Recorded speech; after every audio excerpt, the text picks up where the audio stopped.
Yesterday, Sayadaw mentioned that as objects arise, each in their own time,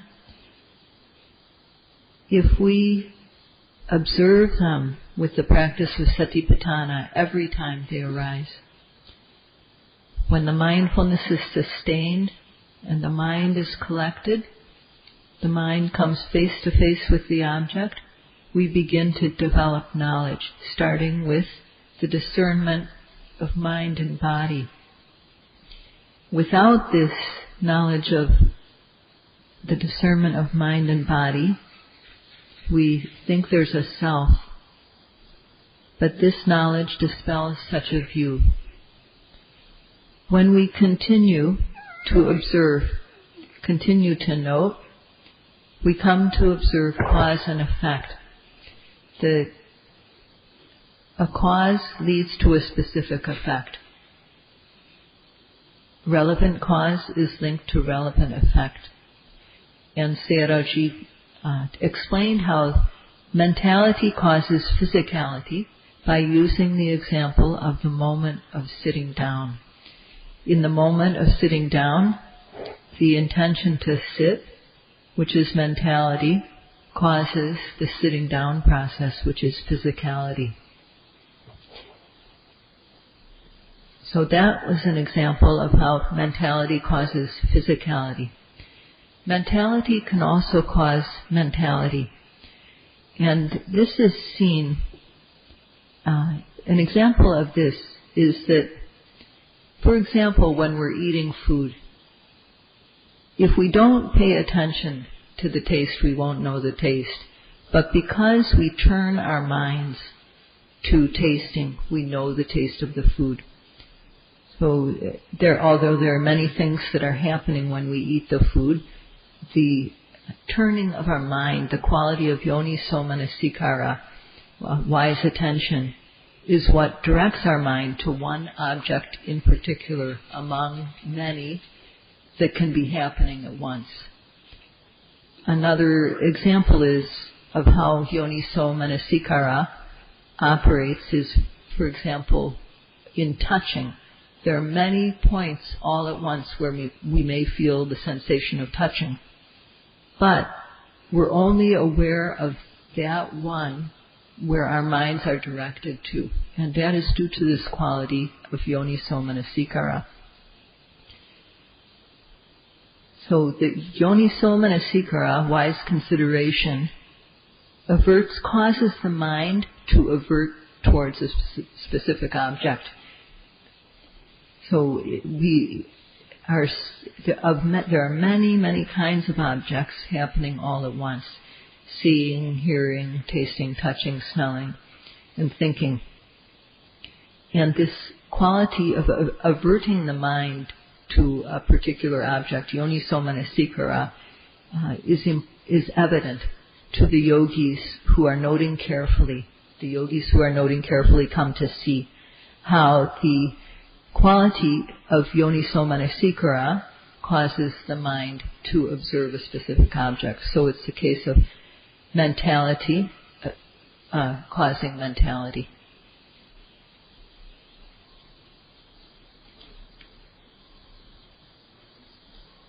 And next we come to how physicality causes mentality. And an obvious example of this is the moment of seeing. In the moment of seeing, the eye must be present. The eye is physicality.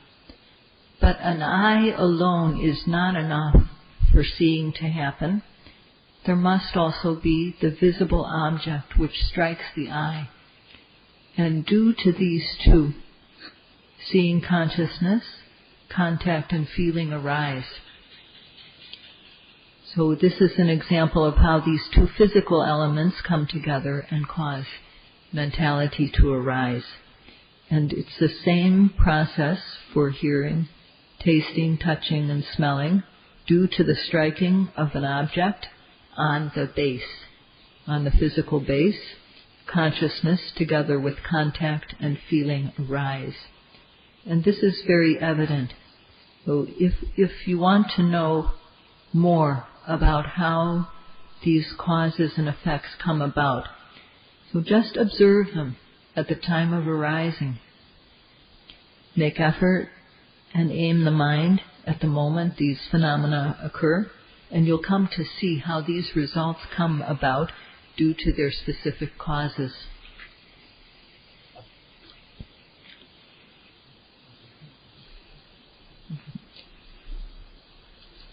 How physicality causes physicality is also evident. Right now, the weather is cold, and it makes us cold. So if externally, the weather, if it's extreme, then our bodies also become cold. And the external cold causing our bodies to be cold.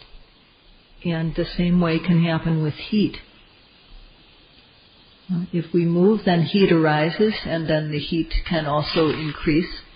So there's cold and hot. How the weather makes our bodies hot or makes us cold. This is how rupa, physicality, causes rupa, physicality. And if we observe this, we can see how external cold, when it's extreme, we can see it clearly, how external cold causes internal cold, causes our own bodies to be cold. And same with heat.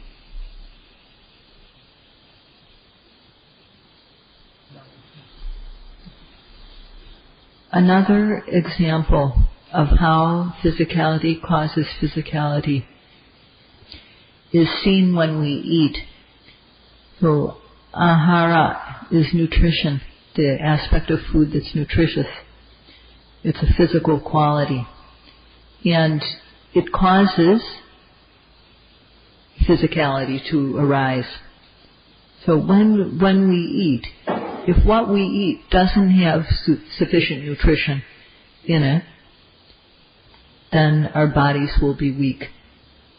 And if we have food that has sufficient nutrition for us, then our physicality will be fresh and energetic.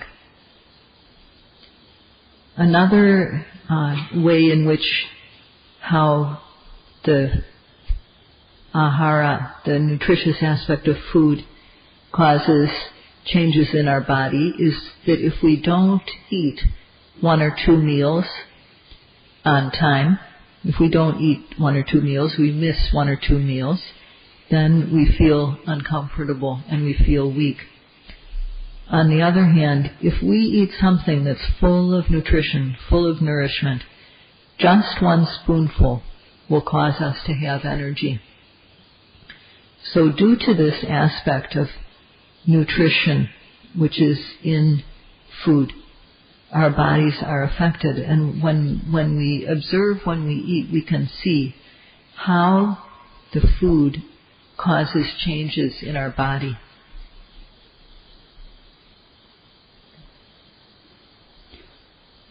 Another example is how kama or cetana, intention, causes the physicality, kamaja physicality, kamaja rupa. This is difficult to explain and to know for one who doesn't have special knowledge. But Sayadaw will explain in this way. That we have 5 sense spaces, eye, ear, tongue, nose, and body. And these do not, the fact that we have these, they are not due to the mind. They are supported by the mind, and they are supported by weather and nutrition. These are supporting factors for the fact that we have the eye, for example. But they are not the root cause. So, without having special knowledge, we can't know how our past actions, how our karma causes us to have an eye at this present time in this life. But the fact that we have good eyes is that we have an eye capable of seeing is due to karma. And an example is that when we see smoke, we know that there's a fire even though we can't see it. And it's the same way with our eyes. The fact that we have eyes capable of seeing is due to the fact that in the past there was a cause for this to come to be. So seeing the result, we can approximate the cause. We can guess that there is a cause for it. And in this case, the result is the fact that we have an eye capable of seeing. The cause is our past karma.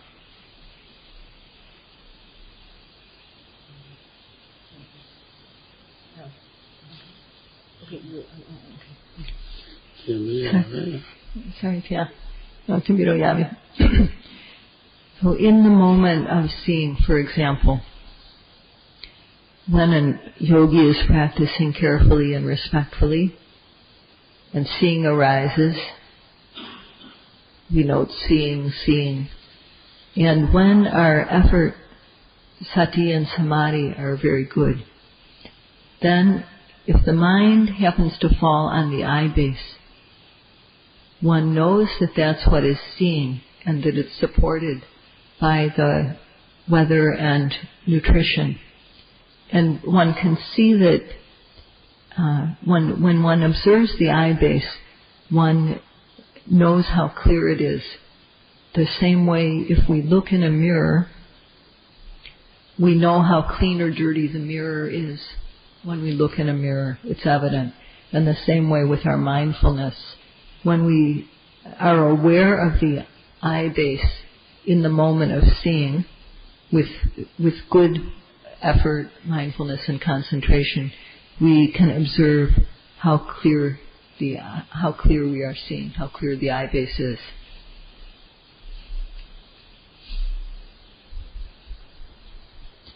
The eye base provides a connection for seeing consciousness and the visible object. If we want to see something, there must be a connection between the mind and the eye. And people who have weak eyes, this connection is weak. And if this connection is severed, if there's no connection between the mind and the eye, then one won't be able to see at all. But if we have a good eye, then this is the base. This is where the object and the mind meet, and the mind is able to see the object.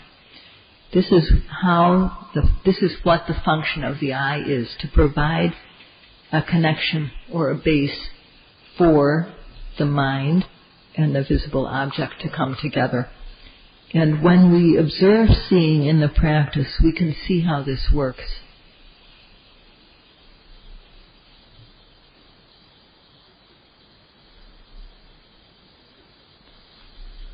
Sayadaw gave an example of how this works, which is that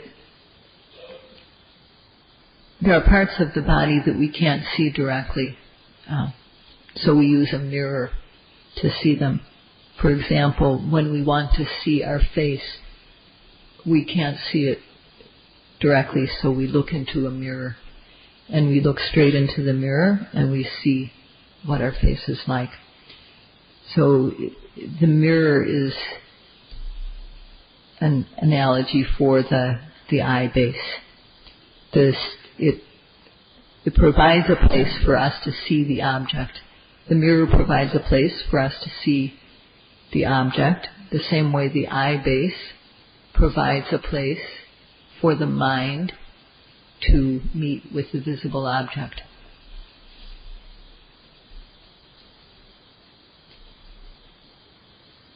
When the visible object strikes the eye base, the base is apparent. And the striker, the visible object in this case, is also apparent.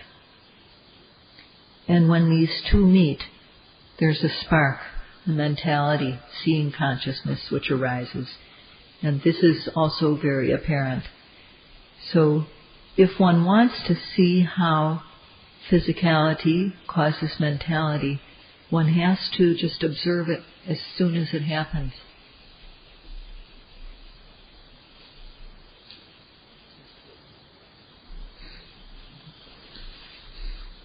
So in the moment of seeing, the visible object strikes the eye base. And it also becomes apparent to us when we practice that this eye base is the base for the consciousness to arise. This becomes evident, how the consciousness is based on the eye.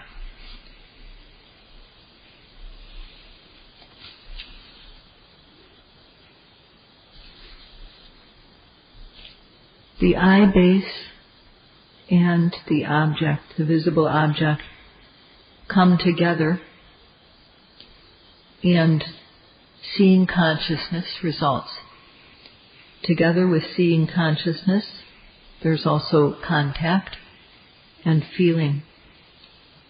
So the cause, the physical cause, is the eye base, and the element, the striker element, the visible object. And the result, mentality, is consciousness, contact, and feeling. If one wants to see how this happens, it happens in every single moment of seeing. So in order to see this, just observe seeing every time it happens. When our effort and mindfulness and concentration are strong, we'll come to see physicality and mentality and discern cause and effect. And then we'll come to see how what these things arise and pass away. They're impermanent. At that time, this is the beginning of Vipassana knowledge.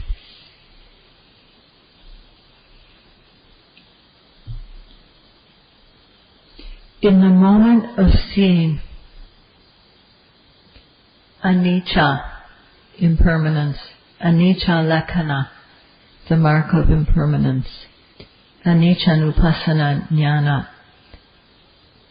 the knowledge of impermanence. These three must be known.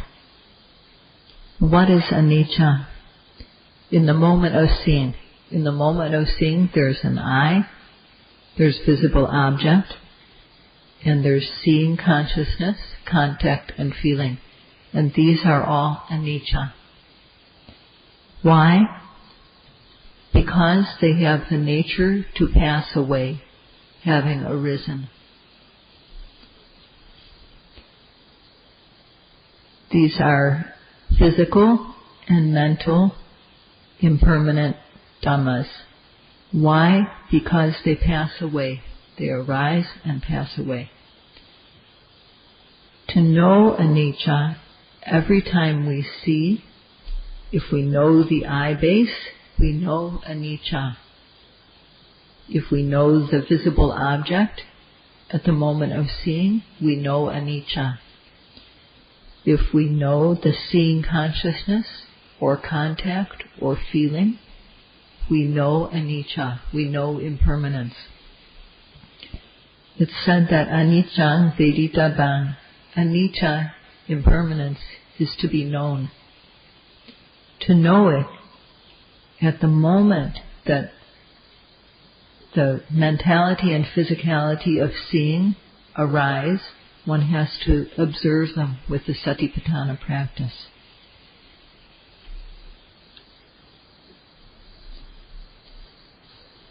Anicca lakkhana is also evident in the moment of seeing.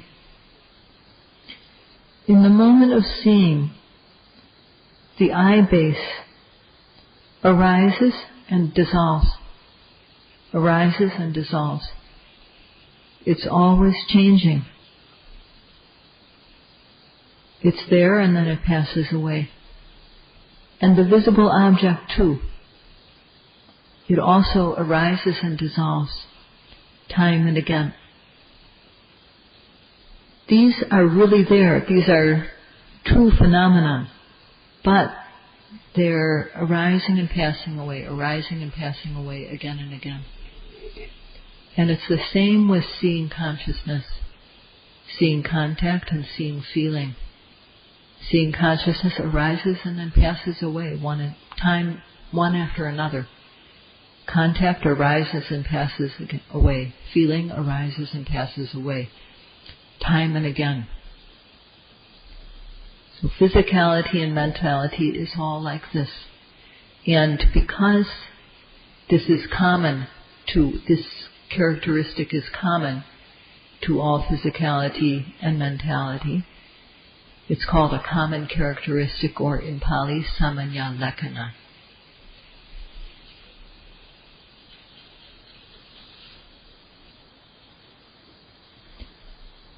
In the moment of seeing, the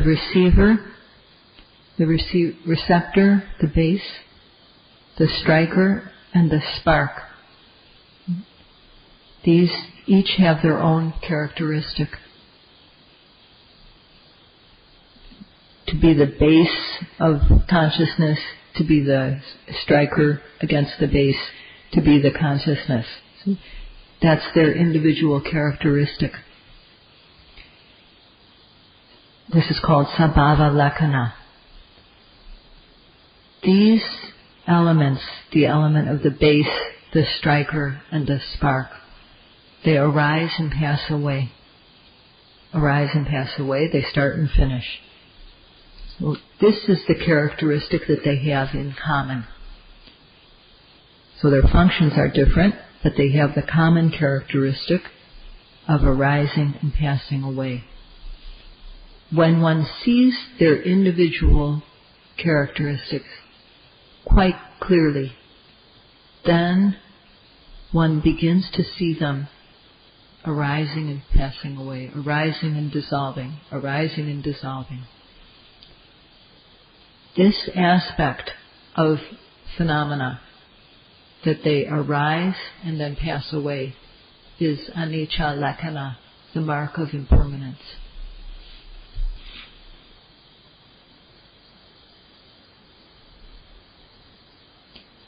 In the moment of seeing, because we observe at the moment, seeing, when we see that the object passes away, that is anicca-nupassana jnana. Seeing that the object passes away and knowing that it is impermanent. Does this knowledge arise because we think about it? No. Does it arise because we reflect on it? No. It arises because we observe at the very moment that seeing happens with effort and aiming. Mindfulness follows, and samadhi. These factors support knowledge. So because of these factors, in our observation, knowledge arises. The knowledge arises not because we think about it, but because we observe. Not because of reflection or reading about it. It's just due to observing with the practice in the moment of seeing. And it's said in the text, anicca-nupassana veditava.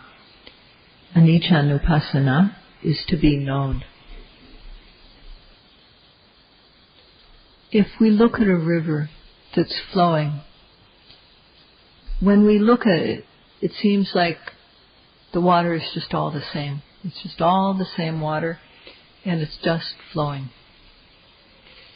So we don't see that it's different.